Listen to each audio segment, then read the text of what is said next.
Assalamualaikum warahmatullahi wabarakatuh. Perkenalkan, nama saya Gusti Muhammad Zaki Asidiki dari kelas 81. Kali ini saya akan menjelaskan materi pelajaran teknologi informasi dan komunikasi tentang computational thinking atau berpikir secara komputasional untuk persoalan komputasi. A. Berpikir komputasional atau computational thinking.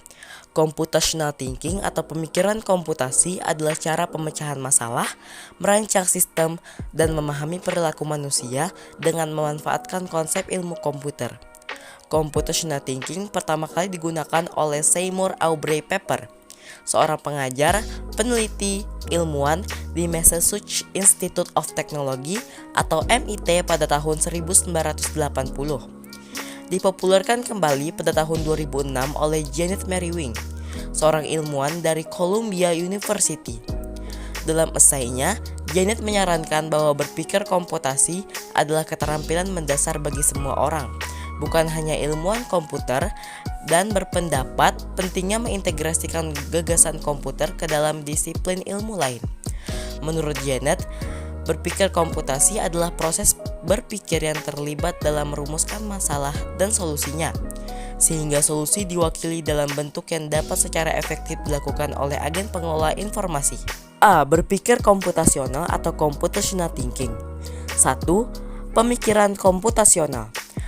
Pemikiran komputasional adalah suatu proses pemikiran yang melibatkan menemukan suatu masalah dan mengekspresikan solusinya seperti cara berpikir layaknya komputer yang bisa menyelesaikan secara efektif.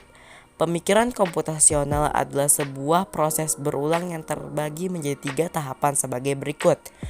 A. Formulasi masalah atau abstraksi. B. Mengekspresikan solusi atau otomatisasi. C. Mengeksekusi solusi dan mengevaluasi atau analisis. 2. Teknik computational thinking atau CT. Computational thinking atau CT adalah sebuah pendekatan dalam proses pembelajaran. CT memang memiliki peran penting dalam pengembangan aplikasi komputer. Namun CT juga dapat digunakan untuk mendukung pemecahan masalah di semua disiplin ilmu, termasuk humanoria, matematika, dan ilmu pengetahuan. Istilah CT pertama kali diperkenalkan oleh Seymour Aubrey Pepper pada tahun 1980 dan 1996. Di tahun 2014, pemerintah Inggris memasukkan materi pemrograman ke dalam kurikulum sekolah dasar dan menengah. Tujuannya bukan untuk mencetak pekerja software atau programmer secara masif, tetapi untuk mengenalkan computational thinking sejak dini kepada siswa. Karakteristik computational thinking. A. Mampu memberikan pemecahan masalah menggunakan komputer atau perangkat lain. Computational thinking digunakan untuk menyelesaikan berbagai masalah menggunakan komputer atau perangkat lain. Tidak hanya untuk masalah yang berkaitan dengan ilmu komputer, namun juga untuk berbagai masalah lain dalam kehidupan sehari-hari. B. Mampu mengorganisasikan menganalisis data. Dalam mengelompokkan dan menganalisis data harus dengan dasar yang relevan agar bisa dipertanggungjawabkan. Analisis data bertujuan untuk menyusun data dalam cara yang bermakna sehingga dapat dipahami. C. Mampu melakukan representasi data melalui abstraksi dengan suatu model atau simulasi. Proses mengenali dan memusatkan perhatian pada karakteristik penting dari suatu situasi atau objek dan membiarkan atau menyaring karakteristik yang tidak diinginkan dari situasi atau objek tersebut. D. Mampu melakukan otomatisasi solusi melalui cara berpikir algoritma. Berpikir secara komputasi secara tidak langsung dapat membuat dan mempersingkat waktu pengerjaan sebuah masalah. Untuk itu, perlu kita sadari bahwasanya berpikir secara komputasional itu sangat dibutuhkan oleh seluruh aspek masyarakat. E. Mampu melakukan identifikasi, analisis, dan implementasi solusi dengan berbagai kombinasi langkah atau cara dan sumber daya yang efisien dan efektif. Identifikasi berasal dari kata identifi yang artinya meneliti, menelaah. Identifikasi adalah kegiatan mencari, menemukan, mengumpulkan, meneliti, mendaftarkan, mencatat data dan informasi. Analisis merupakan suatu usaha dalam mengamati secara detail pada suatu hal atau benda dengan cara menguraikan komponen-komponen pembentuknya atau menyusun komponen tersebut untuk dikaji lebih lanjut.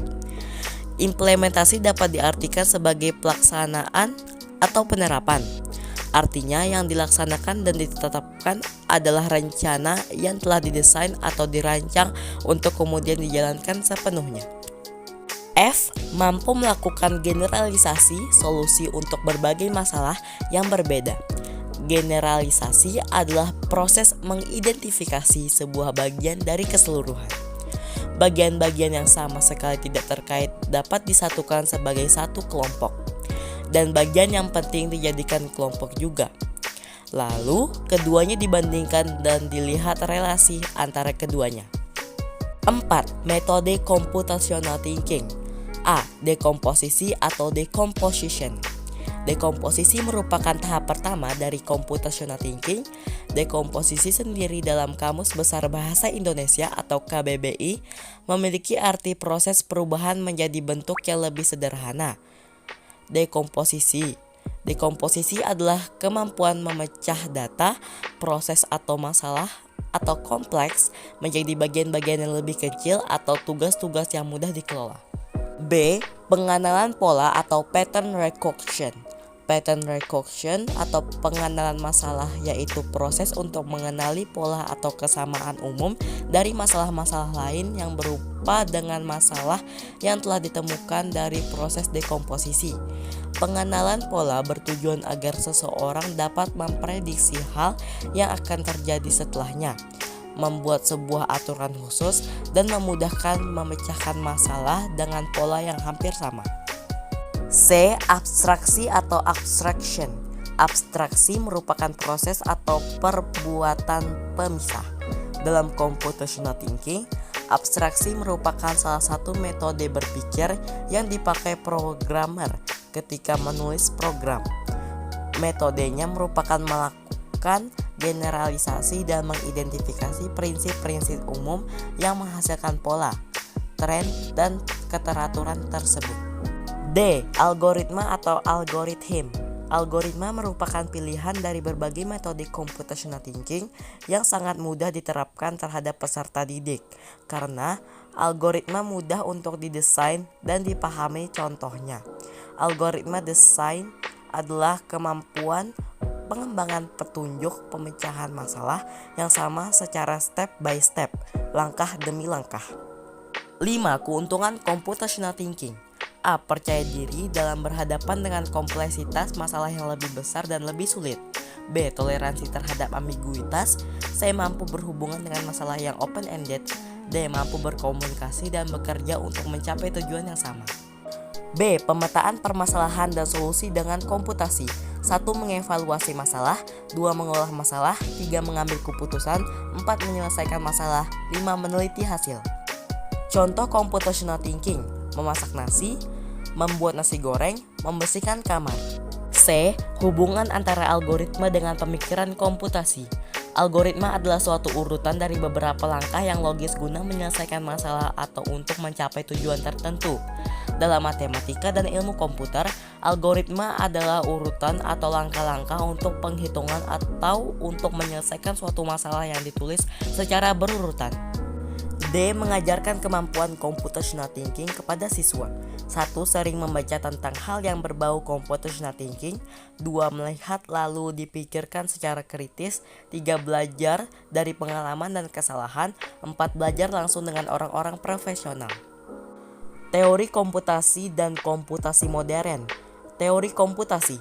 Teori komputasi merupakan subbidang dari ilmu komputer dan matematika. Teori komputer berkaitan dengan studi bagaimana persoalan dapat diselesaikan pada suatu model dengan menggunakan algoritma model tersebut, dinamakan model komputasi. Teori komputasi dibagi menjadi 3 ranting sebagai berikut. 1. Teori otomata dari bahasa formal. 2. Teori komputabilitas. 3. Teori kompleksitas. Komputasi modern. Komputasi modern adalah sebuah konsep sistem yang menerima instruksi-instruksi dan menyimpannya dalam sebuah memori. A. Sejarah komputasi modern. Permulaan komputasi modern dimulai pada tahun 1926 oleh ilmu yang berasal dari Hungaria yang bernama John van Neumann. Dialah orang yang pertama kali memikirkan konsep sebuah sistem yang menerima instruksi-instruksi dan menyimpannya dalam sebuah memori. Karakteristik komputasi modern. 1. Komputer-komputer penyedia sumber daya bersifat heterogenis karena terdiri atas berbagai jenis perangkat keras, sistem operasi, serta aplikasi yang terpasang. 2. Komputer-komputer terhubung ke jaringan yang luas dengan kapasitas bandwidth yang beragam. 3. Komputer maupun jaringan tidak terdedikasi bisa hidup atau mati sewaktu-waktu tanpa jadwal yang jelas. Dampak komputasi modern. Salah satu dampak dari adanya komputasi modern adalah dapat membantu manusia untuk menyelesaikan masalah-masalah yang kompleks dengan menggunakan komputer. Jenis-jenis komputasi modern. 1. Mobile computing atau komputasi bergerak. 2. Grid computing. 3. Cloud computing atau awan. Itulah penjelasan tentang materi kita, yaitu computational thinking untuk persoalan komputasi. Terima kasih yang telah menonton, semoga ilmunya bermanfaat. Wassalamualaikum warahmatullahi wabarakatuh.